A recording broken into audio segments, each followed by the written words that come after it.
This is your place for all things Grand Rapids Griffins and all things Toledo Walleye. This is the Hockeytown West podcast with your host, Brandon Cook and Nick Harrington. And welcome back to the Hockeytown West podcast, your source for everything Grand Rapids Griffins and Toledo Walleye hockey. I am one of your hosts, Brandon. I'm Nick. And I'm Travis. And we are back with regular season content. Holy crap, the Grand Rapids Griffins played games. We're here to talk about it. But before we jump into recapping this weekend, I want to check in with you boys. First, Travis, how you doing, man? I'm good. It was a good weekend. Busy. Hockey games, 2 cities.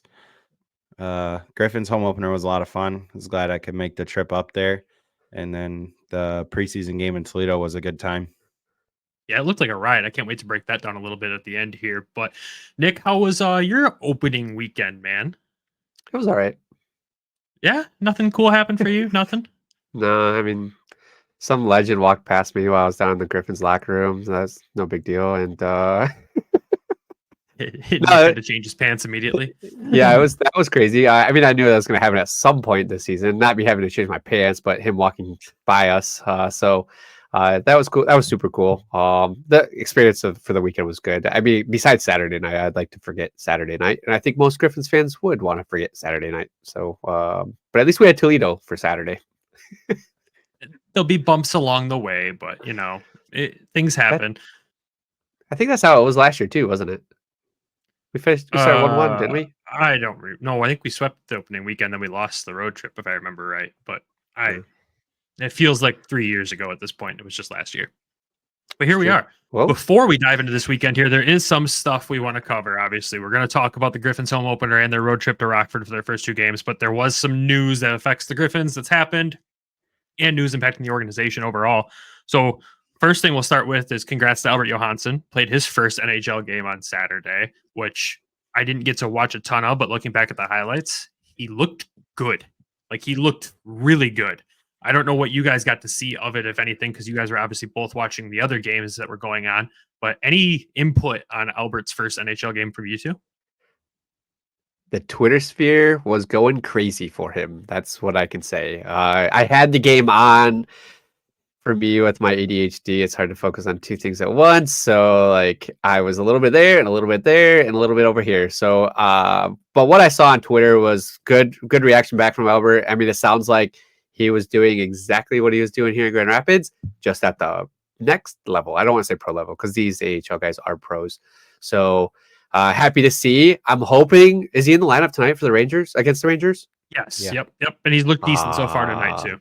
Nice. So, I mean, I think he's probably played himself into a spot. Yeah. I think Newsy seems happy with him too. I mean, obviously preseason was a little shaky for him, and you come in there and it's his first NHL game. I know there was issues with his family getting there, flights getting canceled, stuff like that. So I know his day was chaotic leading up to it, but he showed up and played well. And he did exactly like you said, Nick, what he's been doing in Grand Rapids, moving the puck well, really strong defensively, and just overall looks like he belongs in the lineup over some other guys for darn sure. One of those guys, I don't know. I'd argue it now because Justin Hull's looking like a beast tonight. But obviously, we talked last episode. He was sent down, recalled back up, and I think that's going to be something we'll see quite a bit this season. A lot of back and forth with him and the way his contract works and everything. But another assignment to Grand Rapids over the weekend was Ville Husso was put on waivers and now officially assigned to Grand Rapids this morning. Now we're recording this on Monday, the 14th. We know that more information on this whole situation will probably come out tomorrow based on what Newsy said. We don't actually know if he's going to even play a game right now with Grand Rapids yet, or even actually hit the ice this weekend. That is completely up in the air. A lot of people seem to think it's obviously just a paper move. He probably hasn't even made it to Grand Rapids. We can't speculate on that until we obviously see the Griffins don't play till Friday. So who knows? But let's just put in the air that Ville Husso does play some games here. What do you think this does with the lineup, Travis? I don't know if it changes a whole lot, really. I mean, they still want Costa to take that next step. He's the goalie of the future. You have a goalie coming down on an expiring contract. I mean, what's the difference between him being here and Jack Campbell, other than one makes almost $5 million and the other one makes league minimum? I mean, you can't control what guys make when you're the head coach. I think Waddy kind of knows, like, they want Costa to take that next step. It was pretty much said after the game from what Nick found out. But I mean, he's got to find his game, right? Obviously the first 3 goals kind of weren't totally on him, but the 4th one was so egregiously bad that like they had to yank him and something had to happen.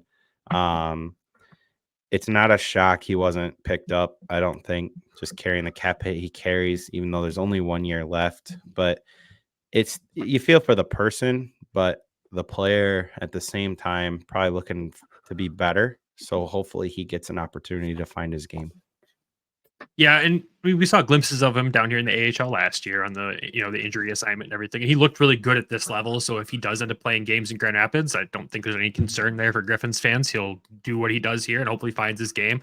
It could be a Nedeljkovic situation. It might start off a little shaky and then he'll come out looking like a rock star. And like we said, Kosa's going to get a lot of games. We know that's confirmed, but it will be interesting. We know that Dan is given a lot of freedom with his roster compared to some other AHL coaches, and the Red Wings trust what he's going to do, and he's obviously earned that trust with his track record. But it will be interesting to see them share the time there. But also, you think about sticking a veteran with Sebastian Kosa, and Billy Husso is another great veteran to be stuck with them. I love it either way. Who it does suck for is Malcolm Subban if he actually does end up sticking it out here, because Subban looks like he has an opportunity to play some games here, and this all happens, and maybe that squashes it. Who knows? I do want to see what he looks like in net because he's got good numbers, and we like his style of play. But for right now, it's kind of a question mark. We won't know until we record on Thursday. So hopefully we know more by then. But one other guy that was actually sent down to Grand Rapids had a fantastic first couple of games, and we'll talk about him later, but is now back in Detroit. Austin Watson was recalled with the injury to Christian Fischer, but that seems day-to-day too. We'll probably see Watson back here this weekend, I would assume, unless you think I'm wrong, Nick. Nah, I don't know. I mean, Watson, for me, I thought Watson played really well this weekend. I mean, he showed he was a pro. I mean, trying to find the stats that I wrote out, but he had 3 assists total this weekend. Yeah, 2 in game 1 and 1 in game 2. I think he had 4 shots overall for the weekend, and then he was a +3, I think. Yeah, Newsy said, they were talking about the conversation of sending Billy Husso, and I think Helene St. James asked him about that. It's a tough conversation. It was the same with Austin Watson. He said, but Austin quickly reminded him that he can score at that level, and then went down here and proved that he can put up points, because a couple of those assists were remarkable plays that he made. So if he does end up back down here this weekend, that's a plus for me. I'm excited. It made me eat my words where I wondered if he was going to end up in the lineup opening night or not. So thanks, Austin Watson. Appreciate that. I love when I have to eat my words, because it's a player doing something really, really good. I will take that all the time. I'll take that L every time and admit it. But who knows? The Griffins roster could look a little bit different this weekend. We'll have to wait and see, and we'll update as things come along. But that's all the news we had to update on. Let's jump into the weekend recap here. God, it feels like forever since we've been able to run through game stats and talk about a game and give our impressions on it, because it has been forever. But let me quick run you through the opening night game versus Milwaukee, and God, it couldn't have gone any better than it did.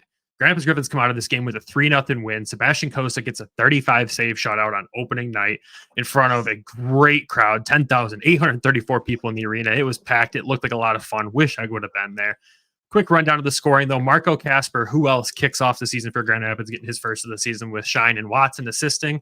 Then Carter Mazer gets his first of the season following up that with the power play goal with William Vollinder and Marco Kasper assisting. And then Dominic Shine with the empty netter with an Austin Watson assist on that as well.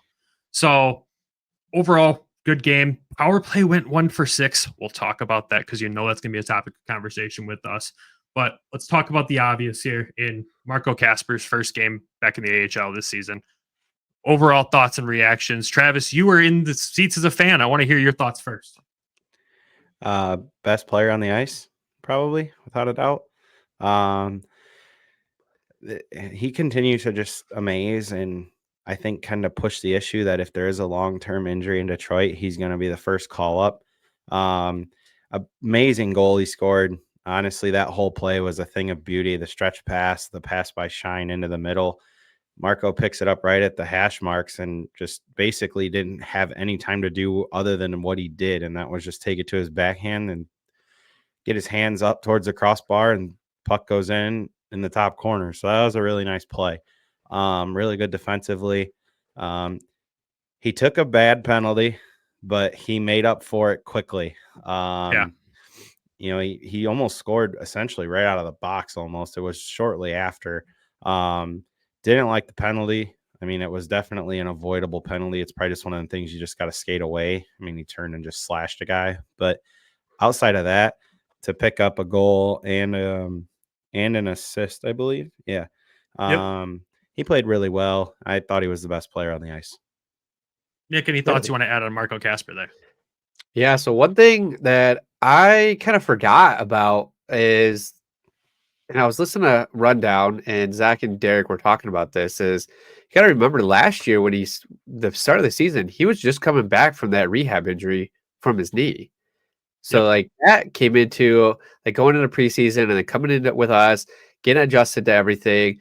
I completely forgot about that. I mean, that's one of the reasons for a slower start last season, besides getting adjusted to the North American ice. So this season, he had that full off season to actually fully rehab, be ready, and he looked good in preseason with the Wings. He was fantastic. He just took, like, I've always been looking for that extra separation from the players from the A and going up to the NHL. It's like, once you see that separation, then I'm like, okay, they're ready. Like, you can just tell they're dominating. Like Simon in the second half of the season last year, Bergie just about all season last year. And now you're seeing it with Marco, and you just kind of want to see more consistency. I mean, I think you just saw more of the offensive side of him those opening night than you did last season in the beginning of the season. Like, he was doing all the little things right. He still is, but now he's adding that offensive side, which is going to be huge this year. So, I mean, he played fantastic. I wish I was able to pick him for the Light the Lamp series that we're doing, but I had to go with somebody else. And I think that person, well, the guy that I wanted was probably the best player on the ice that night, which we'll get to later. I should say best skater, not best player. Gotcha. I'm assuming you're going to say the best player is the next guy we're talking about in Sebastian Cossa with this 35 save shutout, looking absolutely calm as a cucumber in that net, dude. It was insane. Like, there was some wild pucks thrown at him, and the way he was fighting them off like they were nothing was nothing short of amazing. He looked so good in this game. It looked like he picked up right where he left off last season. Travis, you and I are the Sebastian Cossa Booster Club at this point. What were your thoughts on his game, man? Honestly, just his situational awareness of where the puck's at, I think, is one of the things that he's really improved the most on, and it showed in the first period. Milwaukee had a play where a guy cuts to the middle and he makes an initial save and the puck goes flying up in the air, and the awareness of he knew kind of where the puck went, and he just looks up and bats it over the net with his blocker. I mean, just to know that puck could come right down behind him and land either in the crease, off his back, or in the net. So just his situational awareness, his calmness. He never looked rattled. He looked calm. He was just he was seeing the puck so well. His angles were great. He just continues to take that next step, I think. And I think this is a big year for him. I think he knows that. And it was just great to see him play at such an elite level early in the season. Yeah, I would 100% agree. Nick, any additional thoughts on Sebastian Cossa's first game? Looking good. Wasn't out of position for most of the night that I was able to watch it. It looked like he knew exactly where the goal was. He wasn't over skating. He wasn't over pushing from one side to the other. There was no real scramble from his game. Like he was calm. He was collected. I think, like, we asked him after the game. We asked Waddy after the game, like, how many games do you expect him to play this year? He said 50 to 60. I was like, whoa. Me and Rinaldi both just looked at each other like, it's going to be a big year for him. They want to challenge him. So, the goaltending in this organization right now is just pretty chaotic. Yep. It's chaotic above us this year and not like an 8-goalie situation in Grand Rapids. Like, it's more chaotic up there. Either way, we know who our starter is here. You don't know who the starter is in Detroit. No one knows. I mean, we were carrying Cossa, Husso now, Skylander, and Malcolm, and we've only played 2 games, and we've had 4 goalies on the lineup. Yeah, but they haven't played a game. I'm thinking like the seasons ago where we had 8 play games. Like, sure, we're gonna see movement in the roster and all this crazy stuff. What I like is, either way, we're prepared, right? We signed Malcolm. We're prepared for things to go sideways if they go sideways. But at the same time, with Kosa playing the way he is and that calmness and like you said, Nick, his movements, like a lot of the time where you see a goalie go from side to side, it's a very quick adjustment every single time. And every single time Milwaukee had the puck out the blue line, moving it around, Kosa's movement, just because he's such a giant, looked so slow, but it was just so calm. It's just like, oh, puck's over there. Oh, puck's over here. Like he just was following it so well. And again, calmness. And I love the new addition to his mask this year, by the way. I hope you guys caught that on the back of it. Did you guys see it? Yeah. No. Oh, so it's a big old bass on the back. Looks like he's jumping out of the water with his mouth open. There's a little Red Wings logo that he's going after there, and it's got sea bass underneath it. It looks freaking good. Dog and him were really proud of that. They teased it before the opener that night on Twitter there. It was pretty cool. His mask looks great. Everything about him looked great in that game. I'm super happy with him, and I'm just liking where we're starting already. It's not is he going to have a shaky start and this is how he does every season? No, he truly is just building and developing and getting better and better and better as the years go on here. Well, it's really, really fun to see. Let's wait till we get to game 2. We'll get to game 2, obviously, but I'm not going to blame him for a lot of that there. There was a lot of chaos in front of him in that game. Yeah, there was. Another guy we'll add here real quick. Obviously, Austin Watson. We talked about him a little bit. 2-point game in this one and comes in, not happy about being sent to Grand Rapids, right? He wanted that one-way deal. He's just taking what he gets, though, at this point because he was on a PTO. But he does come in, plays extremely well, adds a level of physicality to this team that we haven't seen in a while, and just played all sides of the game really well. He was a fantastic player on the ice that night. I don't know what you guys saw in person, but from my view on TV, he looked great, especially for joining late. You know what I mean? So what were your thoughts on Austin Watson? Good trap. Physical presence, chipped in offensively. He kind of just was all over the place where he needed to be, though. Like, he knows what his role is. He showed that at one point. He got in a fight towards the end of a period. It kind of just brought the building to life a little bit too. And it even sparked Hunter to have one later in the game. So that's, your two guys that would play that physical style, playing physical, and Austin Watson. The thing that impressed me the most was his pass to Spring Shine and Casper on that goal was unbelievable. I did not expect to see that. I seen the puck hit Shine stick, and I knew Casper was already flying down the ice, and I was just like, we had 2-on-1 here, and then all of a sudden they just let Marco go, and I was like, oh my God, this all started. And that's where some things too, I don't know if enough fans can see that and give him enough credit, because that first pass was unbelievable. But just his offensive mindset along with his physical play really stood out to me. Yeah, I 100% agree. Nick, you want to add anything on him? This guy's huge. He walked past me in the locker room, and I was like, holy crap. Got all these tats as well. He's kind of like a menace out there.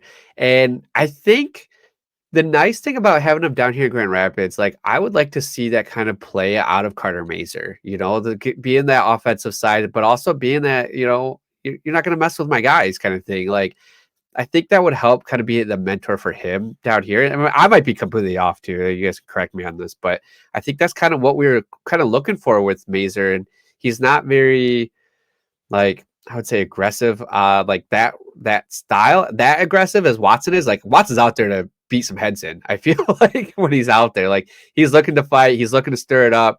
But just the offensive side is what kind of threw me off. Is he did play well in the preseason, but I wasn't expecting that side of his game coming down here. I thought he was just more of an enforcer type player. So I was glad to be able to see him. And he was bringing those passes, his passing was there. He set up Elmer, and Elmer almost had a goal in that game as well from Watson. So I don't know where he's going to be.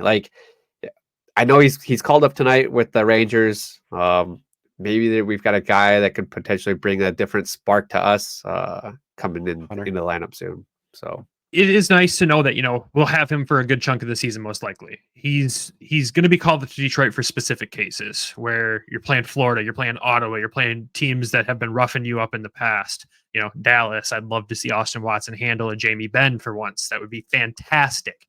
But when he's down in Grand Rapids, it's weird how these enforcers go sometimes. Sometimes they just are enforcers at all levels, and sometimes in the AHL, they're enforcers that can produce at a high level. And I think we got something out of this. And we ate our word, or I ate my words, thinking he might not scratch the lineup on opening night. Well, I'm sure glad he did, because he played fantastic, and I hope we get to use him a good amount this season. Because if he's in Detroit, he's either there to beat heads in or he's there for a short-term injury. So hopefully there's not a ton of that yo-yoing back and forth, but I like him. He's a total hockey dude. You look at him in the penalty box tonight in the Wings game and missing half his teeth in the front, chirping at the refs. I'm like, it's a hockey bro right here, 100%. And you guys said it's a perfect mentor for someone like Hunter Johannes. And the Carter Mazur take, Nick, is not that bad. I don't think I want him to be that aggressive. I don't think he needs to be like an animal like that, but hell, if he learns it and can do it at all levels and produce, then sure, yeah, let's go that route. But it is a good person for him to learn from, 100%. There's a lot of Austin Watson's game that Carter Mazur can adapt, but Carter Mazur's just got that much more of a tool set to use than Austin Watson does, where he can take it to another level, I think. So it will be fun to watch. Speaking of Carter Mazur, I didn't have many notes on him for the game, but I wanted to get your guys' opinion on how his game went. Love the power play goal. Love the power play goal. I mean, that's to get one power play goal in the first game. I don't care how many opportunities we had. I thought the power play actually looked decent for game one. And you guys can contradict me if you need to, but I thought it looked good. When they were able to get set up, they looked good.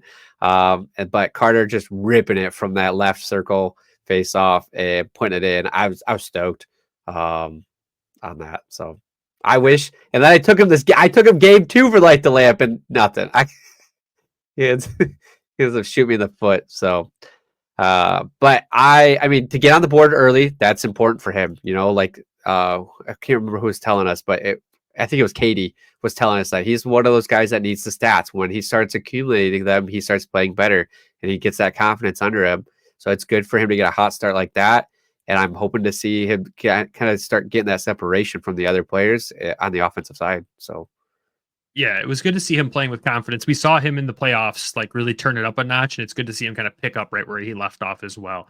It looked like everybody on the team pretty much picked up where they left off last year when it came to the playoffs. Nobody really slipped and had that bad of a game in this one. Saturday night, different story, and we'll get there. But overall, yes, there was mistakes that were made here and there. In the first period, it was a slow start, but that was kind of anticipated with the first game of the season. You know, the Griffins don't get preseason. There's some AHL teams that do. Milwaukee was one of them. They played some preseason games. So a slow start against them was expected. But again, they just physically outmatched them, which, God, you can go back in our episodes last season. There's literally one that says Milwaukee just bullied us, I think was the title. Something close to that. And not this time. Oh my God, we bullied them. Like you guys like Zach LaRue that were left silent all night, which is fantastic. He wasn't out there scoring against us and he wasn't out there causing chaos. And then you had guys like Mutter that Hunter Johannes and Austin Watson handled, and he gets a game misconduct because he fought twice. Like, I love seeing these guys come in and handle these goons and let the kids fly. And that's exactly what they did in that game. So overall team game, A+ for me in this game. I thought it was just a fantastic way to kick off the season. Now, to contradict Nick's point in the power play, I thought it looked terrible. And that might just be because I already had a negative opinion of it from last season and knew if the first game was going to start like this, I was going to go off on a rant. But the reason I say that is watching it Friday night, the movement was there, right? There was some good puck movement on there, but the players weren't moving. Then I watch Mark Monroe from the Toledo Blade share a full clip of one of Toledo's power plays from Saturday night. And I'm just sitting here going, that is what we need. If you're going to run the situation where you got guys in the bumper, the other guys need to move. There needs to be player movement. Grand Rapids just stands still and waits for the puck to come to him.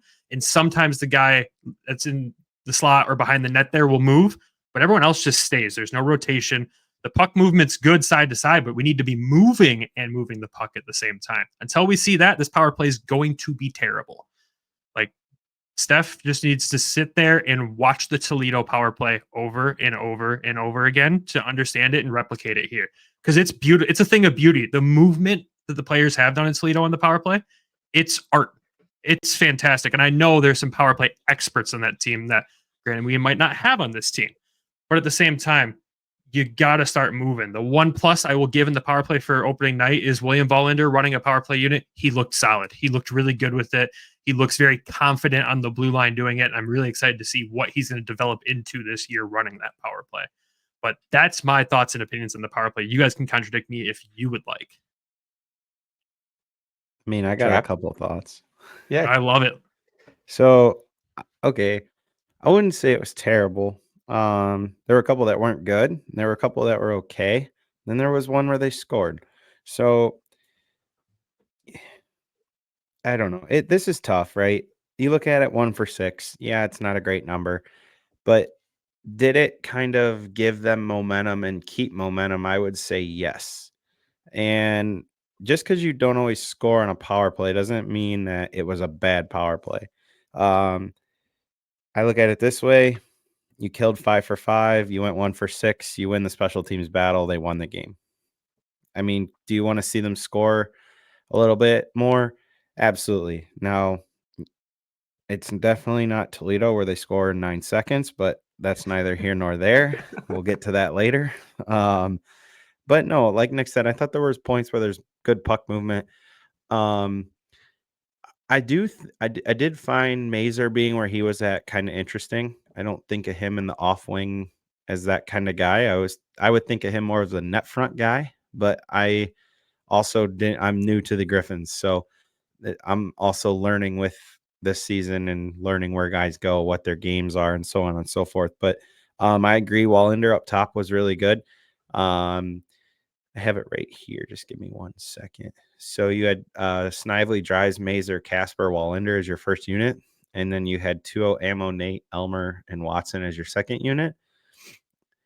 Pretty effective power play units. That first unit might be a tad more experienced running power plays and stuff with Dries and Snively, Mazur. But all around, you just kind of look for the positives, and I think they'll get better in time. I don't think that it's going to be as bad as it was last year for extended periods of time. There's just too much skill on this team. I think it's just a matter of time and more practice time and getting used to one another, playing with one another. Like you said, they didn't get a preseason game, so that's part of it. But I wouldn't be too overly concerned with just one weekend.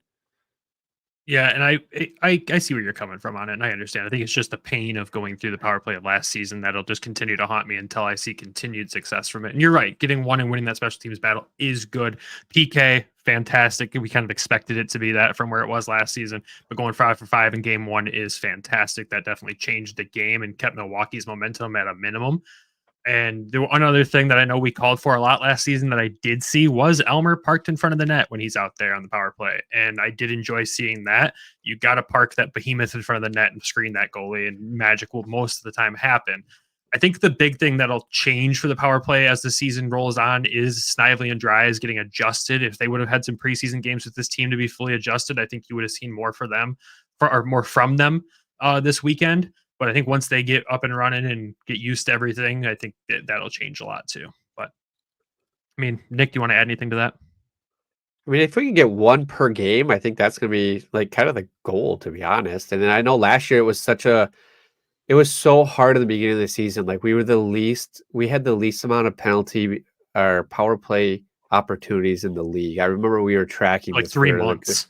For 3 months. It was terrible. So to start the season off with at least 6 chances in the first game. Yeah, 6 chances in the first game. Like that gives us an opportunity to go. I know Dries and Snively, they're going to change this around too. And maybe you have Dries on the first line, you move Snively to the second as you go through the season. But it's a work in progress. I'm glad to get the one. I'm glad we were 0 for 5 or we were 5 for 5 on the penalty kill. So that helps as well. And this is Milwaukee. Like we have to remember, like they went to the conference finals last year. Like they were that close to going to the Calder Cup.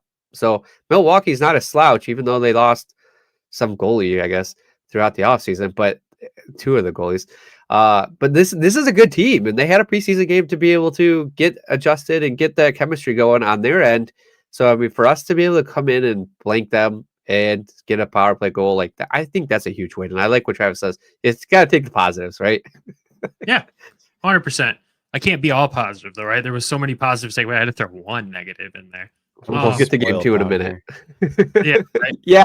That's the other thing too, is like Travis, like in Toledo, you guys have your team is so much more skilled than all of the other teams in the ECHL. I would say on paper, you guys are running circles around the other teams. And That's we just about what happened Saturday, but we'll get to that. right. And we just don't have that. Like we're close to fielding almost an NHL team over here, but not quite.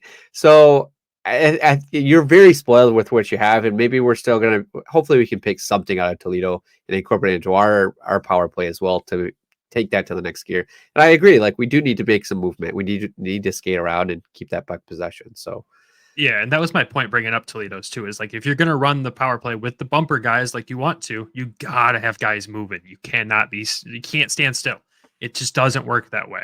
Last things I'll talk about with the home opener here, because we talked about lineups a lot this offseason. Just, we had to talk about something in the offseason. Our lineup wasn't that close, but there's one thing I want to point out there. This is just a moment for me to toot my own horn here because I got a lot of crap for it. But Nate Danielson was third line center to start game one. So everyone who said I'd be wrong, I told you. Dan Watson makes people earn their spot.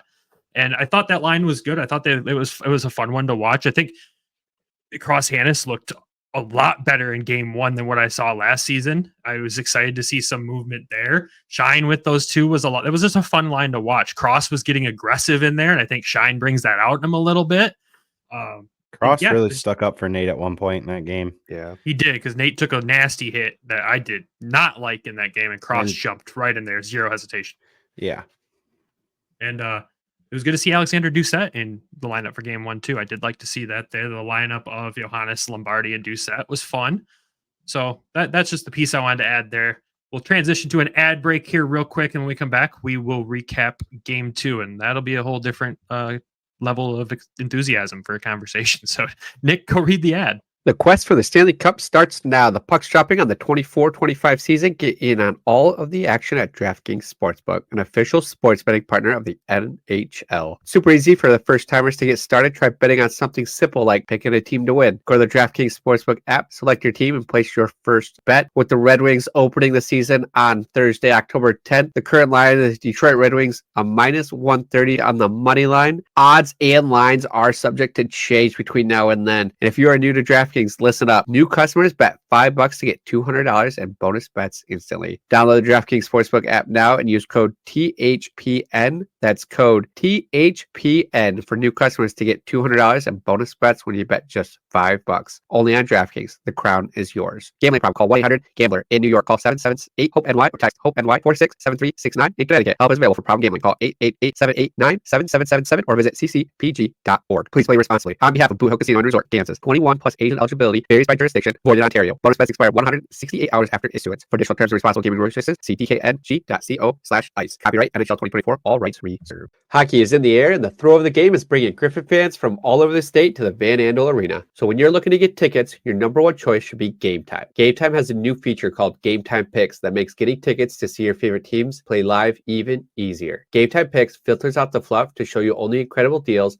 on great seats, so you don't have to waste time searching through thousands of tickets. You can see players like Marco Kasper and Sebastian Cossa before they make their way to the Wings, and you get the seat views before you buy, so you can see what it looks like from where you'll be sitting, which is one of my favorite things about Game Time. Curated deals make it easier to find the best price on great seats, and with the lowest price guarantee, event cancellation protection, job loss protection, and more. Game Time should be your number one destination for your tickets. Take the guesswork out of buying tickets with Game Time Pick. Download the Game Time app, create an account, and use code THPN for $20 off your first purchase. Terms apply. Again, create an account and redeem code THPN for $20 off. Download Game Time today. What time is it? Game Time. And welcome back. All right, let's dive into game two here. Saturday night in Rockford, the Griffins take it on the Ice Hogs, and it did not go as well as the home opener did. Let's just be straight up with that here. Quick rundown of the game. Griffins unfortunately dropped this one 4-1. Get outshot by Rockford 33-19. Drew Comesso had a light night over there, stopping 18 of those 19. Sebastian Cossa had his hands full and obviously let a few goals in here. Scoring goes as followed, though. Colton Dock got the action started for Rockford with his first of the season, followed with Korchinski getting a power play goal assisted by the goaltender Drew Comesso, because, yep, that's the type of game this was. Followed by Fitzgerald and Savoy getting goals there, and then Brogan Rafferty saving the day and eliminating the shutout at least, getting his first of the season, assisted by Austin Watson and Joe Snively. This was an ugly game. 1 for 3 on the power play for Rockford and 0 for 2 for us on the power play. So another rough power play night here. This is a tough one to really dissect for me and Travis, as we didn't get to really watch this game. Travis was in Toledo and I was in Colorado. So, Nick, we're going to lean on you here. Give me the breakdown. What the hell happened? Yeah, so I was in Grand Rapids, not in Congrats. Rockford. And I missed the first period because I was driving from work. And so I was able to watch the second. But, I mean, even coming into the first, like, we got outshot 15-7. So what I saw from Twitter, a lot of in our group, is just like it was a slow start. I think the boys were still kind of feeling off the good vibes of last night and thought they could, kind of mount that comeback in, the second period like they did with Milwaukee. I'm surprised. One on the power play opportunities of 0 for 2, 1 for 3 for Rockford. Like, this is usually a tougher matchup with a lot more physicality, where there's a lot more penalties usually. So I was surprised that it was such a low scoring or low penalty game, low called game. That second period, we just got rocked. I know the shots were a little bit less, 11-8, but it was just a lot of breakdowns in the defensive end. It was a lot of like odd man rushes. It seemed like they just kind of caught us off guard with the line changes. And Rockford's good at that. Like, I don't know how this continues to happen, but I remember last year this happened quite a bit against them. They just caught us on the change, and they're a fast team. That's the biggest thing with Rockford, is they're a fast team. So we just couldn't get anything going. It was a lot of, like, I don't want to say it was a punk test, but it was kind of like they were trying to goon us up, like Zach LaRue did last year to us from Milwaukee. You got Marco Casper throwing the gloves. You got Nate Danielson throwing the gloves. Just guys that shouldn't be, throwing punches. Like, that's out of character for those two guys. We didn't see any of that happen last year with Marco, and then Nate's in his second little scrum in 2 games as well. Do want to call out, like, we had a big lineup change. So you had Tori Dello coming in. You had Jacob Riklowski coming in as well. I think that was the biggest problem, was that we went away from what we had game 1 and changed it up and bringing these guys in. I don't like the change for the lineup. I wish they would have just kind of kept the chemistry, kept the lines the same for night 2. But, I mean, if you're going to make a change, make it this coming week, next couple days. So I didn't like that. Yeah, and like Dello finished with the -1. Riklowski didn't even get on the stat sheet. So it's just like that's just odd, not odd, but just not a good start for these guys coming in to kind of provide the energy, provide the physicality. I think that's why why Dan put them in, was just to provide a bigger, heavier lineup against Rockford because of what happened last year. Well, you threw a lot out there, so let's dive into this a little bit deep. So first, you talked about the guys throwing the gloves. It's the first time I've ever heard dropping the gloves is throwing the gloves. That was a yard sale. Yeah, sure. Marco Casper. I mean, we've seen him. Marco Casper, we've seen him get close in the past, right? We've seen him almost fight, and he fought Colton Dock. Like, it's a wash taking him off the ice for 5 minutes, losing Marco Casper for 5 minutes, and it was at the end of the game. He's fed up. It was in the last 4 minutes of the game. I'm here for it. It's okay. Nate Danielson dropping the gloves. I don't know what was going on there. That shouldn't be happening, especially against a guy like Phillips. Phillips is a much bigger, much tougher customer for him to take on. So not a fan of Nate doing that. I know there's some frustration there. I know these other teams going after him left and right now. Milwaukee was all over him. Couple questionable hits on him Friday night. Going to Saturday night, Rockford's just trying to get him riled up. And it looks like it worked, which is something we'll talk about here in a little bit. But, you brought up the lineup getting bigger. Riklowski's a bigger guy than Alexander Doucette. And I wouldn't say Dello's a bigger guy than Josiah Didier, but Didier ate every single puck that came his way the night before. So I can kind of understand why he'd be sitting that night. And you got to get these guys in the lineup at some point. Why not figure out what's going on early, right? But they added the size and the team got more timid, it almost seemed like, which we saw a couple of times last year where Dan would go with that larger lineup and we get bullied a little more. I don't really understand what the correlation is there. It'll be something to watch over the season, but it is interesting. I'm not opposed to making the changes. I know it's not broke, don't fix it, or it's not broke, don't change it. But you got to figure out what's going on here. Dello, it was his performance stellar? No, but like we mentioned with the game against Milwaukee, the Griffins didn't get preseason like Milwaukee did. Rockford had some action before the season started too. They did a lot more than what we get. So it makes sense that the chemistry is there for their team, and you throw 2 new guys in the lineup and things get a little out of whack, but you got to get them playing time early. So it makes sense. Any guy particular to you before we dive into talking about the Nate fight and stuff like that? Any guys that stood out in the game, at least for Grand Rapids, that looked like they were having a good night that we need to talk about? Austin Watson. Yeah, he did have another good night, didn't he?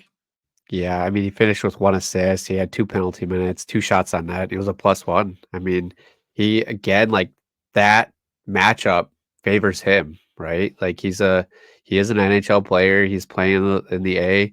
His physicality, his offensive skill, that's, if you could clone 11 more Austin Watsons, that's Rockford.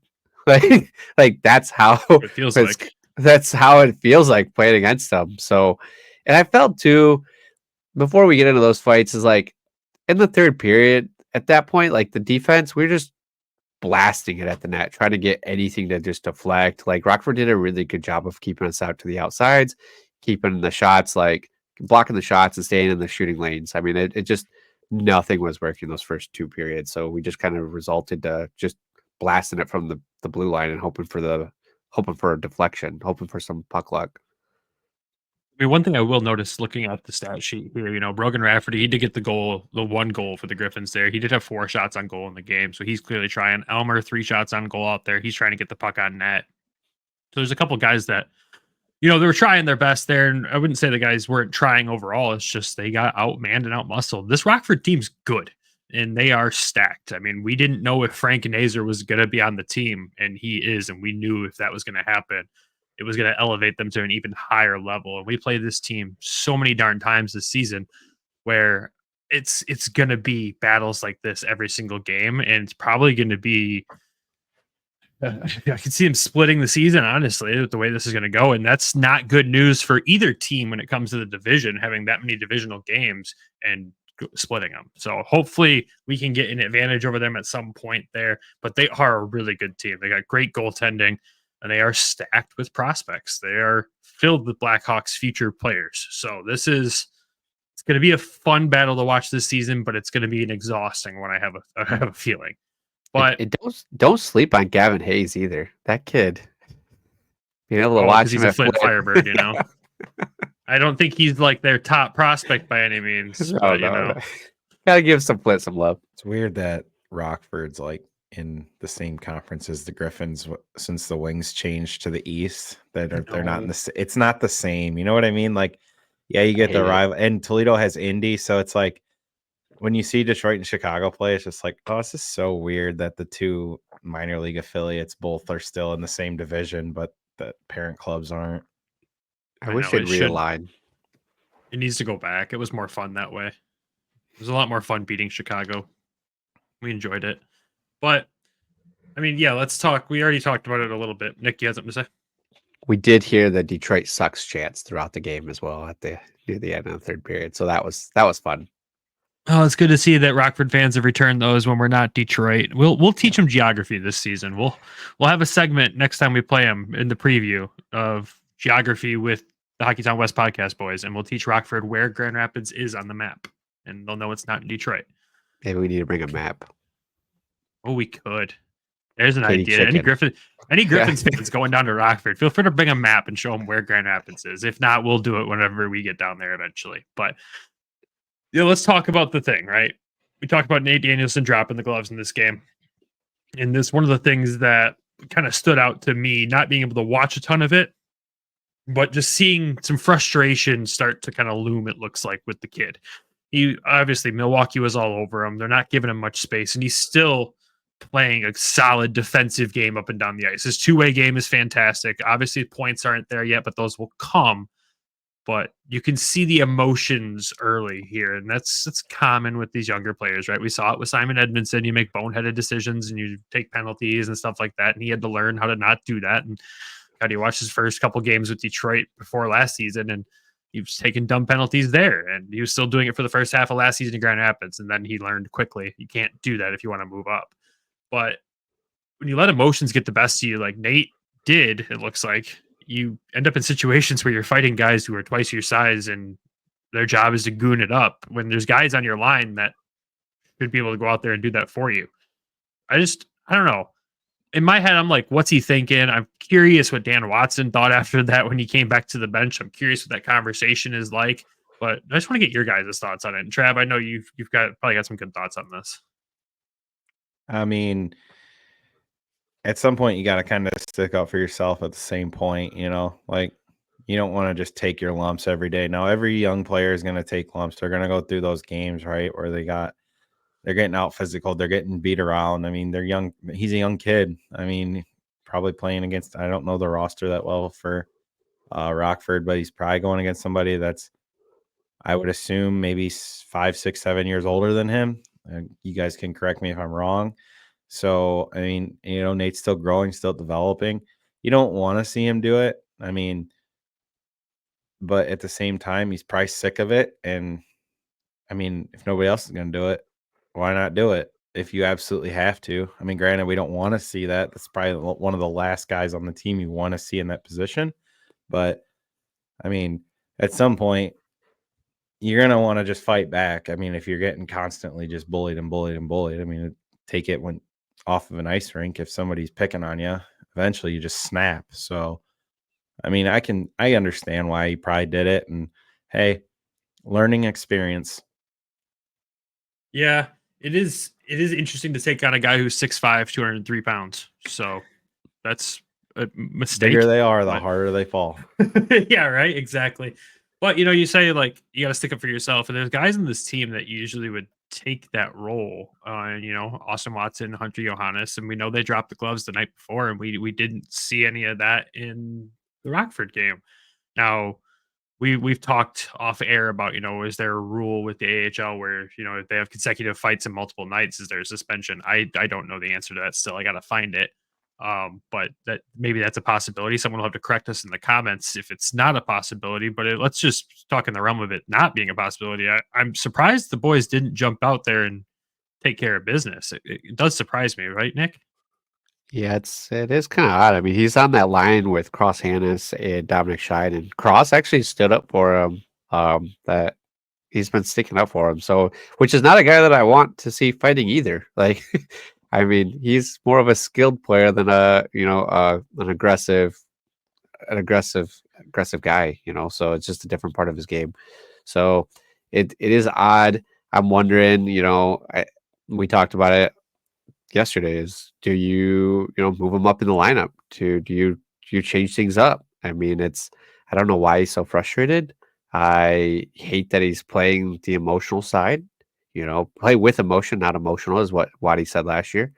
And I wonder why he's so frustrated. Like, I get it. Like Friday, he was running for his life against Milwaukee. So hopefully, like, we didn't see this last year with our prospects. We didn't see this with Casper. We didn't see this with Lombardi. We didn't see it with Mazer. Like, well, I mean, you saw Ammo take bumps last year, but he didn't get frustrated. He just learned how to deal with them, and then he learned how to be faster than all of those guys and make them look dumb. So hopefully that just comes with time. It's probably a target on his back too, you know. Oh, 100%. There's a target on his back. Every team's going to go after him. You almost kind of wonder, like, okay, is it time that maybe they move Shine up and bring Waston, Jesus, combining both names there, Austin Watson down to the third line, just to have him on the ice. Like, hey, you're going to mess with this kid, you're going to get Austin Watson in return.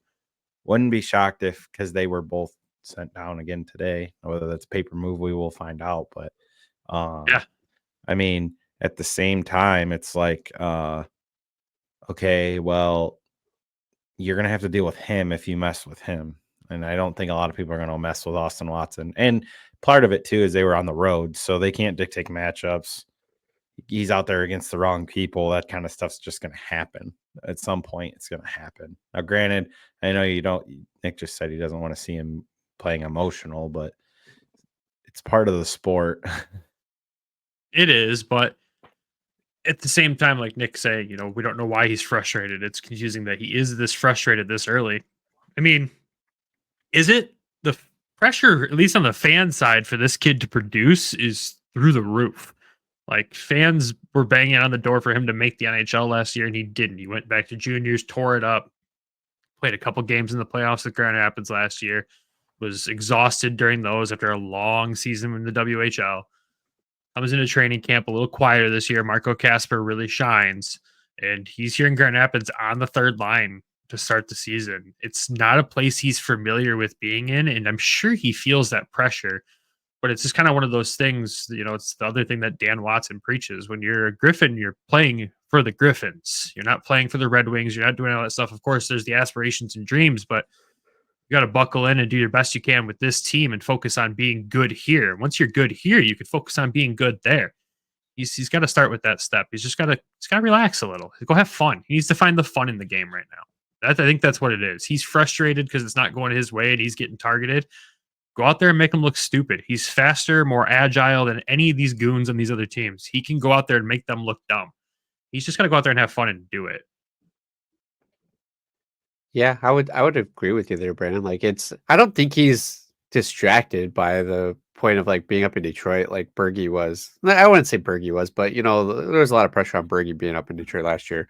And when he was down here, he just kind of focused on being here and he was having fun and he enjoyed it. And I don't think Nate's kind of thinking too far ahead. I think he's just that third line, and it is different. It's different. He was on the first line. He was getting more minutes. He was getting more reps. And I think being on the third line, it does take a little bit of time of adjust. And Amo said that to us too. Like, he was not used to playing fourth line minutes. He's not used to playing fourth line matchups. So I think he just needs to relax, take a deep breath, control what he can, go out and have some fun, get on the score sheet. Let's go. And I think this weekend will be a good weekend for him. We've got where both games are at home. So we've got the matchup, and he'll get there. Like, we don't need to put the pressure on him. With Marco didn't start hitting the stride till Christmas, and maybe we see that with Nate, you know? Yeah, hopefully no one was sitting here going, Marco needs more play time, move Marco up the lineup when he was struggling there. Everyone was just kind of like, let him find his way, except unless you were Nick, apparently, by his side-eye movement there. We kept saying, where's Marco? I kept saying, where's Marco? No, the joke last year was where it was 2-0 because we didn't know where he went. But that too. Yeah, Marco will find his way, or not. Jesus, Nate will find his way. I'm not concerned, but I just don't want to see the emotions take over. Have fun, man. Like, when you're in the AHL, these are the years to have fun and really fine tune your game. And then you go into the NHL and be a star. And that's exactly what he has the potential to be. He's just got to have fun. And he will. I'm sure this weekend we'll probably see a different Nate Daniels than we saw in the first two games. He'll be a little more settled in with his line mates. I'm sure the lineup will look pretty similar, and it'll be fun. I'm excited to watch him in action this weekend because I haven't got to see him play in person too much. So I'm ready for it. But I think that pretty much wraps up my overall thoughts on game 2. Nick, did you have any other thoughts on game 2 specifically before we recap the weekend? That's all I can think of. Maybe that'll come to me. No, because I didn't watch it. That's fair. So overall, just like, I want to get your guys' thoughts on the weekend. Trav, I know you only got to be at the home opener. You're really just getting into the Griffins side of things. You're a Toledo guy, but just overall thoughts on the home opener weekend for you. Share them with me. I mean, it's great. I like coming up there. Probably make a few more trips this year, I'm sure. The only thing that really sucks is the design of the concourse of that place. I don't like it. The U, like the rounding part of the U, is awful. But other than that, it's a great place to watch a game. A lot of fun. Wish you could have been there, Brandon, but you were in Colorado. I mean, it's hard to be upset about being in Colorado. I wasn't. It was good to see Nick. Good to meet some people. Got to meet a couple of people. And just, Nick, perfect seat for me. Got a good seat for me, so I couldn't complain there. What a guy. You got the seat guy. But Nick, what were your overall thoughts on the weekend? I was glad. So, like, one guy that did really stick out for me over the weekend was Lagesson. Like, his physicality on defense was it was phenomenal. I'm super happy with him, and he wasn't a liability out there either. Like, that's just one guy that was under the radar that we didn't really know. Like, everybody had pegged him he had signed with Detroit, and it was like, this is Albert Johansson's guy to, like, kind of pass. And if he passes him, then he deserves the NHL spot. If not, he's down here with Lagesson's down here with us. And I thought he played really well. Eating a lot of pucks. He was playing very physical. He was always on somebody. So I'm really like I know you loved Redeem last year, Shimmick. Yeah. And you'll like Lagesson. So I thought he was kind of a standout player for the weekend. But to tell me that we finished 1-1, I mean, I'd take it. I thought I probably would have thought it was going to be the other way around with Milwaukee, with having a couple extra preseason, like having that preseason game to really gel, would have beat us. And then we would beat Rockford. But I'm happy with the way it is. I'm not happy, but I can accept it. And just moving on. Like, we're 1-1, one home win, one road loss. Hopefully we're going to be better on the road. I should have asked Waddy about that. What's kind of his goals this year besides making the playoffs? So last year was a big focus on the road wins. So, yeah, I mean, it's good to have everything back. It's early. We got 2 games in. Like, yeah, things will get sorted out. There's no sounding the alarm here. Got 70 to go. Yeah, 70 to go. And I was happy with Vero, to be honest. He got his playing time, and he played well when he was up there. So, I mean, that's another guy that was kind of been on the radar of injuries and things like that. But I'm happy that he got his chance. He got his playing time, and just like Cross, same thing. So, do Lagesson and 2-0 look like a good partnership there, or is there's still a feeling out period that's going to happen here? A feeling out period is my safe answer there. All right, I like it. I'm just curious. My boring answer. It is a boring answer, but I saw what I saw from Lagesson in game 1. I did like, and like you said, with me liking Shimmick when he came in here last year, that's exactly what we kind of wanted Lagesson to do. Who knows what the defense will look like this weekend if the Hull send down today, because yes, we're recording this game 2 piece the day after game 1 because some audio difficulties here. So Justin Hull and Austin Watson were both assigned to Grand Rapids by Detroit today, but there's a lot of time between now and when both teams play again here. That could be a paper move just for the cap space jargon. Who knows? But I think Justin Hull earned his spot in Detroit for a few games at least based on how he's played the past couple. So it was shocking to see that move be made. But if he's here in Grand Rapids, I'll be very excited because I really want to see him play here. Really want to see how that's going to look. And I think it'll be just an awesome boost to the back end there for the Griffins, especially with all these young guys around them. So who knows? We'll find out this weekend. Griffins take on the Manitoba Moose Friday and Saturday at home. And God, am I excited to be back in that arena again. It's been too darn long. So I'll see you guys there. Nick will be there.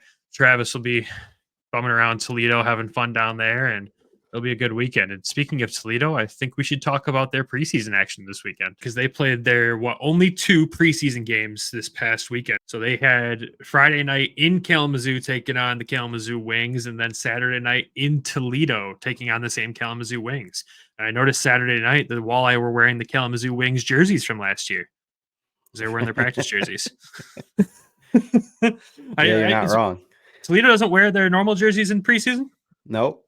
And it sucks because not everybody's in the right number, and it makes it so confusing, and it's just an absolute headache on the fans.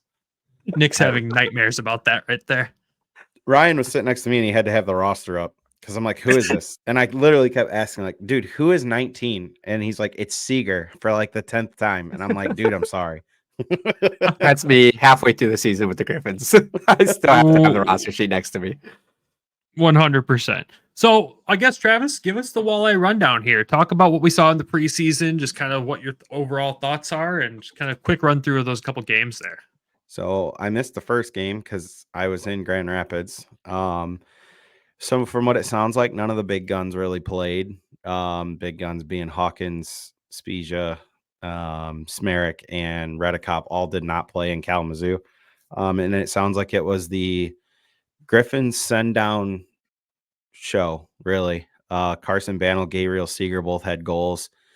They were playing with Conlon Keenan. I don't have a ton on that game, to be honest. I know Bednar played. It was a tight game. It was 2-2 late, and then Kalamazoo scored to take the lead late and then added an empty net goal. So Toledo did lose 4-2.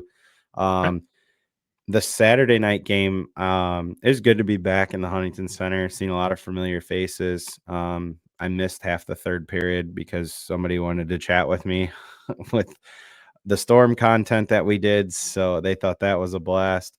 I love that. Yeah, it was cool. He's a friend of mine. But really, again, it kind of just carried on with Carson Bantle. Just seems like a man among everybody else out there to a point. He's huge, and their first goal took 9 seconds on the power play.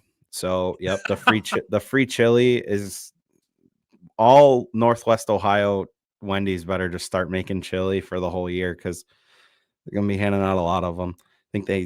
I think they were giving out 3, but I don't remember a third one. I could be completely wrong, but I know there was at least 2 because the first 2 goals were power play goals. Game sheet shows 2 power play goals, so everyone got a bonus one then. They gotta be careful with that. There's gonna be a lot. Yeah. It was good though. I mean, Spezia and Hawkins, dynamic duo on the ice together. It's like they just know where to put the puck. Somebody's not there, but somebody will all of a sudden be there.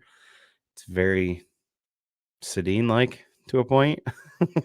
I like that. Jalen Smerrick got a really warm welcome. He started and the place erupted when they said his name. So I'd really love to see that. He does some pretty cool stuff that, you don't notice until he's on your team and in your building on a nightly basis.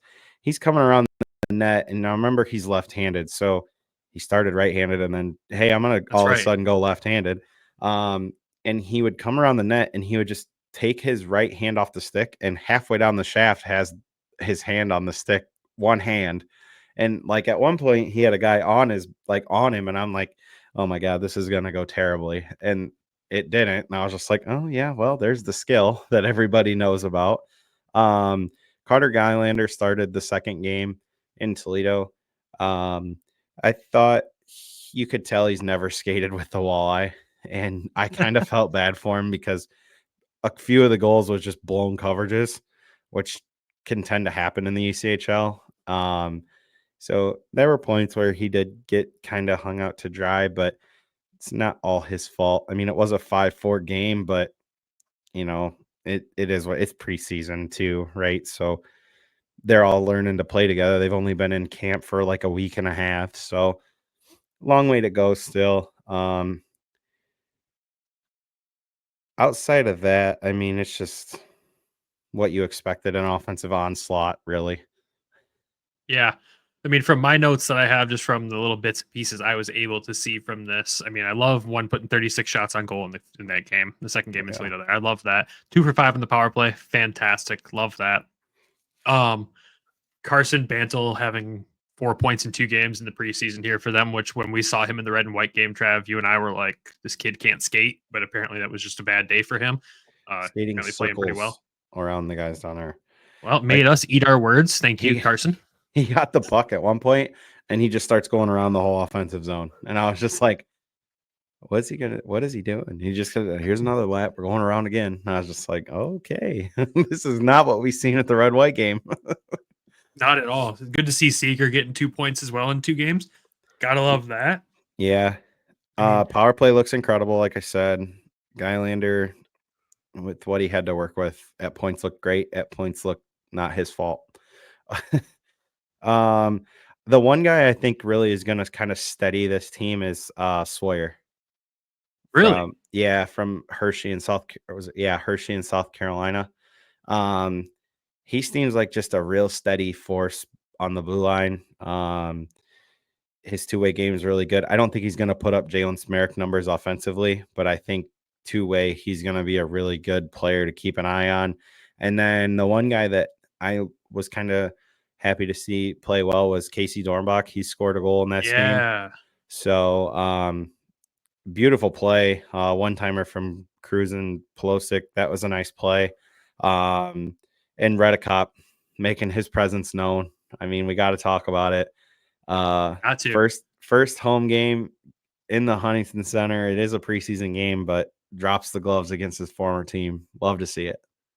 You gotta love that, right? Like he doesn't care. It was a good fight too. He beat the crap out of him. It looked well, and what was funny about it too is he almost laid somebody out, and then about 10 seconds later he hit another guy, and then it just was like, okay, we're going dead center ice. Here we go. Was that player on the team last year? I have no idea. Okay. He's a human wrecking ball out there, dude. Like the fans are gonna absolutely love him. And anytime the Walleye get down in a game, this kid's just gonna go out there and knock people over left and right and get that place rocking every single time. And they'll be right back in it. Like you go out there, do stuff like that, and then you throw out the line of Spezia and Hawkins, and who else was playing in that line?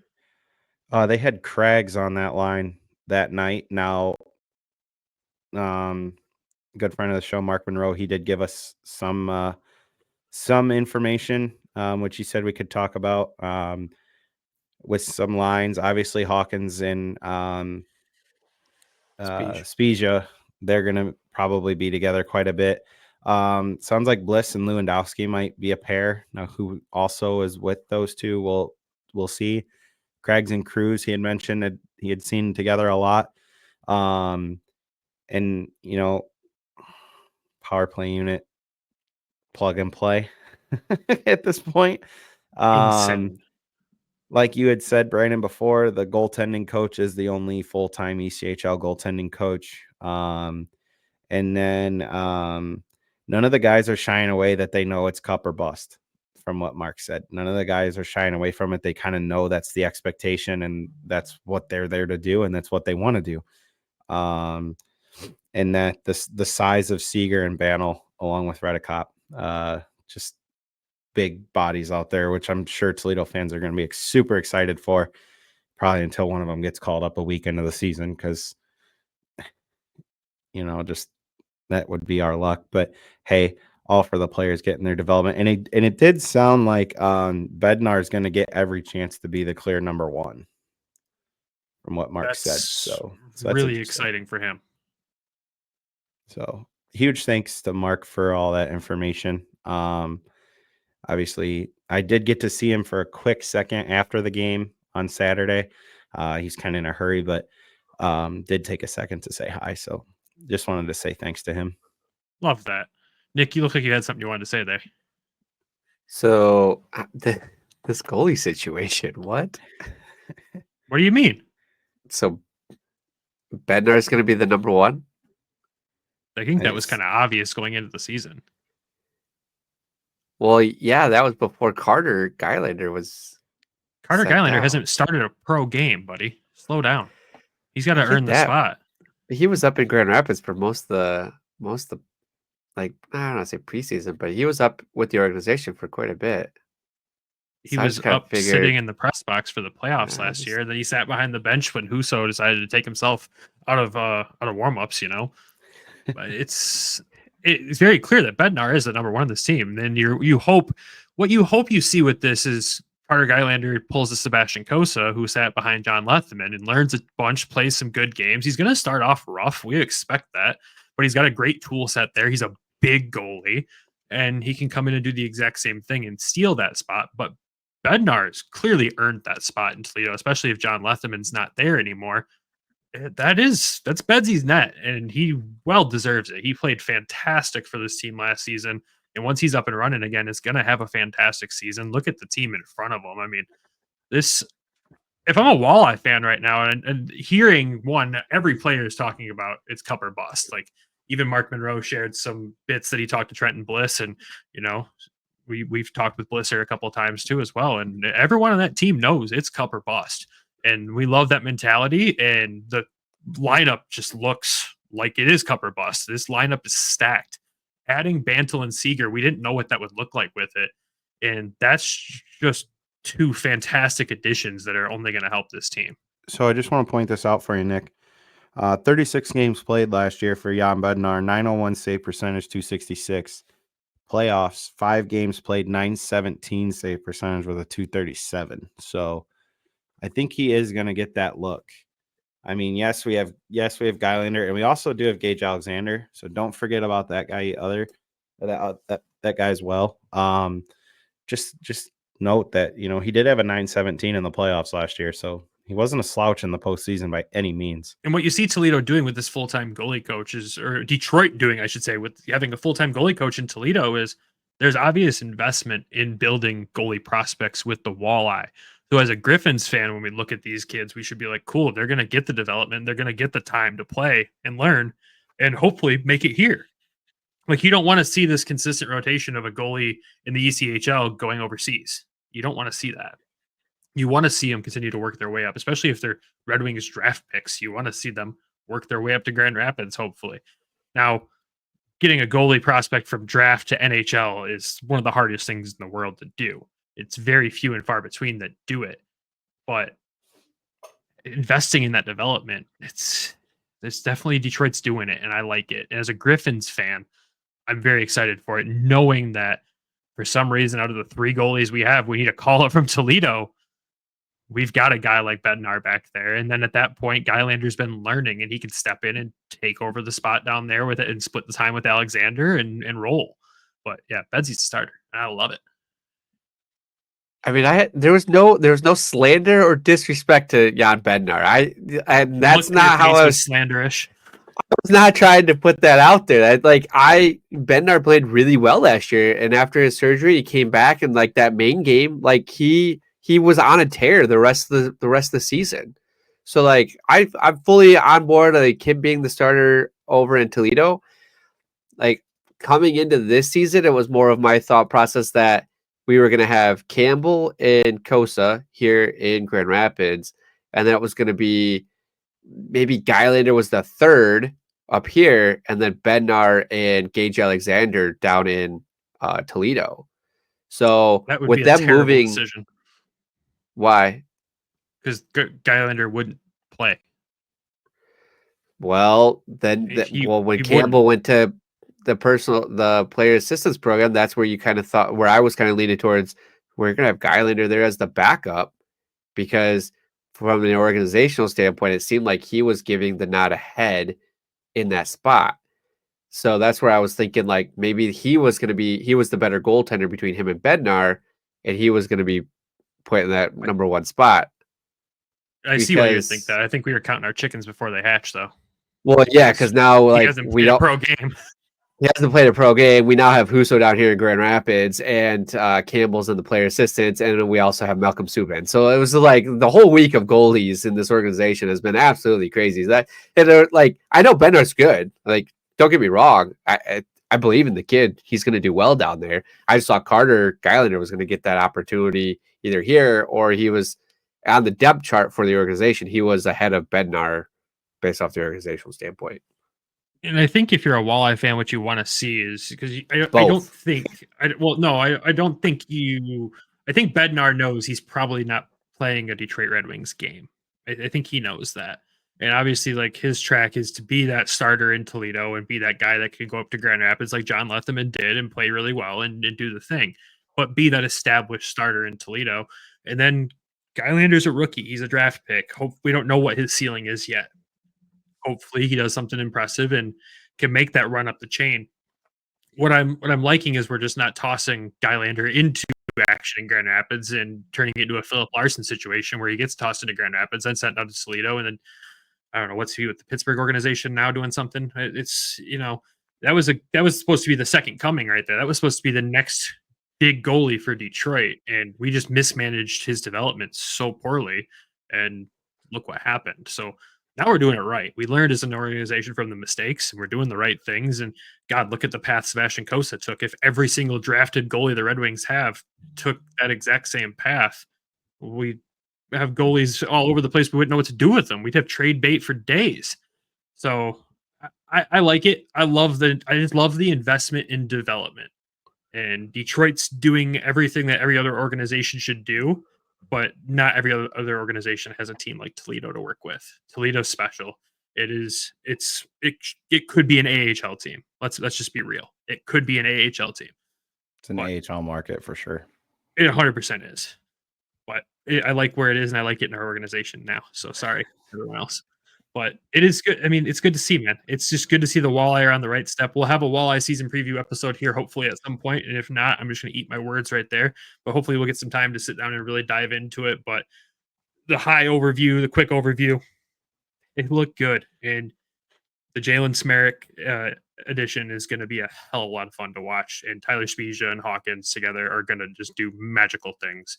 And it's going to be like where it was last season, where I just see the puck land on Hawk's stick and I know something magical is about to follow, just because he's surrounded with amazing talent. I just thought of another thing with Spezia. Yeah.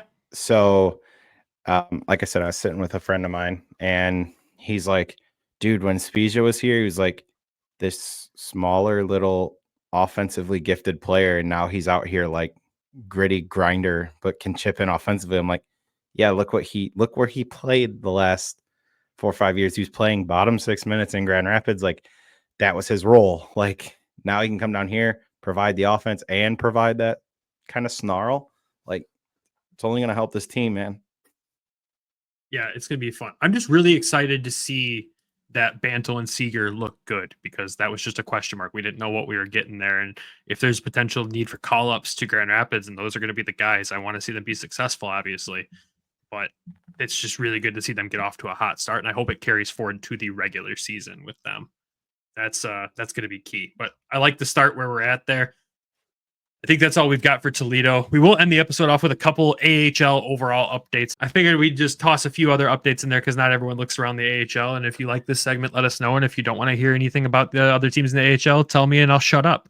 But a couple fun things from over the weekend. Askarov gets his first start in San Jose and gets a shutout. That's who freaking would have saw that coming, right? San Jose Barracuda, right?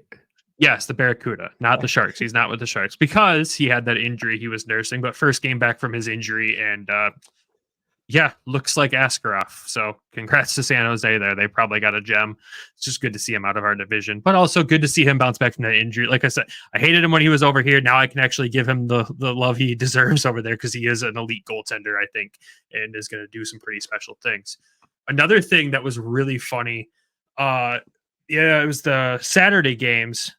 Milwaukee started Matt Murray in net. Toronto Marlies started Matt Murray in net. There are two Matt Murrays in the AHL. They're both goaltenders, and they both got wins, making it the first time in the same league ever that two Matt Murrays won on the same night. It's a random historical fact there for you that the AHL threw out. But it's a lot of fun. It was more fun being with Tyler while he was trying to write an article about it and trying to clarify in the article which Matt Murray he was talking about. I thought he was going to pull his hair out in the process. But it is a weird, fun stat that I thought needed to be shared with everybody if they didn't see it, because it's fun. But those are the only two really other AHL updates I have. Some teams have played one game. Some teams have played two. You really can't read into anything crazy there. The only other thing I don't like is that Rocco Grimaldi, who played with the Chicago Wolves last year, signed a PTO with Cleveland. So now their top line is Trey Fix-Wolansky, Rocco Grimaldi, and Luca Del Belbaluz, which is Bob Kaiser's favorite name to say, I think, because he says it all the time. But we know that Fixie and Del Belbaluz are fantastic players, and Rocco Grimaldi is also a fantastic player. I hate that he signed there, because that top line looks disgusting. Just like a Griffins villain line right there. Jesus. It really is. There's a few other, like, you add Podorowski in there, and it's just the worst possible scenario for the Grand Rapids Griffins. So hopefully it doesn't pan out like that when we actually see them in action this year. Who knows if Rocco Grimaldi will stick it out with that. But what I will say is the points for players go in the AHL right now. The leading point scorer is Luca Del Belbaluz at 5 points, with Fix-Wolansky behind him at 5 points. They had a big weekend against Hershey, which I was surprised. They look really good again, which we expected them to look good. They didn't lose a lot of pieces. Columbus didn't really call too much up there. So it's going to be another season where the Monsters probably are in the playoffs, and we said before, we want to see a playoff matchup with the Griffins and Monsters so we can get our revenge and, talk as much trash with our friend Elaine Shercliffe as possible. So, yeah, that's my fun AHL update for the weekend. Obviously, as the season goes on, if you all want to hear more about the AHL around the league, let us know in the comments, and we'll continue to update. We'll drop standings and other crazy stories like the Matt Murray's and Matt Murray's wins. Yeah, if you like it, let us know. I think, boys, though, that is all I have for this episode, unless you guys have anything else you want to add. I got one more thing. Yes, sir. I took the cup back from Brandon tonight. Pittsburgh beat Montreal. Yeah, but I took it from you over the weekend from a mountaintop, so suck That it. is true. Nick, when do I get to play? Well, you played opening night and got embarrassed by Florida. Yeah, you did. That was a rough start for the Boston Bruins there. So what's the ranking update? Do you have that? So currently, Nick's played once and lost once. Nice. With 0 days with the cup. Brandon has 2 days with it, and I have 6 with it. I have 3 Freaking title cheater. reigns. This is rigged. Brandon has 1, and Nick has 0. So for those that don't know, you have to go back to our episode. I don't remember which one that was. If it was 1 ago or 2 ago at this point, I don't remember. We're doing a little in-season cup with the NHL action here for us because we don't talk much about the NHL on here besides Red Wings action when it does happen and we want to talk about it. I don't want to really talk about too much of the Red Wings season so far because I'm not a sound the alarm type of guy like half of Twitter is. So we will talk about the in-season cup though, and the fact that I did get to take it from Travis, but he is still winning. Sure, that's fun. I'm and look ahead here. Hopefully, are you gonna look ahead? Yeah, see who the next matchup is. Is there a thing like if I'm leading by Buffalo? Thanksgiving, like it's a good chance that I'm going to win this thing? Or Nick, you get a shot at it on Wednesday night with Buffalo. Let's go Buffalo. Based on Buffalo's practice today, your chances don't look good. I don't know if you saw that, Nick. The fight sprung the Wings last year, so maybe this is a coming together thing. Was there a fight in practice? There was a fight near Rasmus Dahlin, and I don't remember who the other guy was. Rasmus threw a hip check on a guy, and they dropped. They're fighting their captain in practice. Yeah, things are going swimmingly for the Buffalo Sabres right now. Wow, this is their year, baby. It's their year to suck. Anyways, yeah. Yeah, no, follow along with us this season. We will update it throughout the season in these episodes where the cup's at and who's currently winning. But Travis cheated, so he's probably going to win. Just kidding. He actually gave Nick and I an advantage, and he's still beating us. So, but remember, the in-season cup's completely random. The Columbus Blue Jackets were the Stanley Cup champions in the in-season cup last year, so anything can happen. And then I think next episode as well, we'll have a Light the Lamp update. We might have to actually change that name of that because, I think the Red Wings might have something called Light the Lamp, but I've got another name for Nick that he doesn't know yet. But we are doing something similar to what the Red Wings broadcast team does with picking the players before the games. And we've invited some of our friends of the show to join us. Andrew Rinaldi and Elaine Shercliffe joined in this weekend. The guys from Hockeytown Rundown joined in. It's a lot of fun. Follow along on TikTok and Twitter for the updates for that. We'll try to get the pregame videos out before each game with that for our updates there. It was a lot of fun. Even Trav got to join in. I didn't get to because I didn't have cell reception in the mountains, but I'll be in it this weekend. But just trying to do some fun new things this season for those that didn't follow along with us before. And this is your first time listening to the show. Welcome. We do these type of episodes all the time where we recap every Griffins weekend. We throw Toledo updates in there. Sometimes Toledo gets their own episode because they play so many games in a row. And then we also do fun stuff like this with each other and have the in-season cup and the Light the Lamp or whatever we're going to call it. And we'll have some graphics on Twitter and all that fun stuff to follow along with too as we go on this season here. I just had a beginning of the season vacation that really threw me back a few days. So we'll get caught up here. But with that, boys, I think it's time to end this episode. What do you say? Okay. Okay. All right. With that, everyone, thank you for tuning in to the first episode of the season where we get to recap Griffins hockey. I am so excited. And of course, as always, we got to thank our sponsors of the show, DraftKings and Game Time and the Hockey Podcast Network for securing those sponsors for us and being fantastic partners. But of course, the primary and long-standing sponsor of the show, Everything Hockey. Make sure you head over to everythinghockey.com. Use code WEST to save a few bucks off your order. And of course, without our Patreon subscribers, the show could not be possible. And those subscribers currently are We got Micah Asante back for season 2 with us. Randy Zick also back for season 2. We've got Lori Allen as well. And Derek Sleazer is a Patreon member as well. So join us over there. Ask the questions.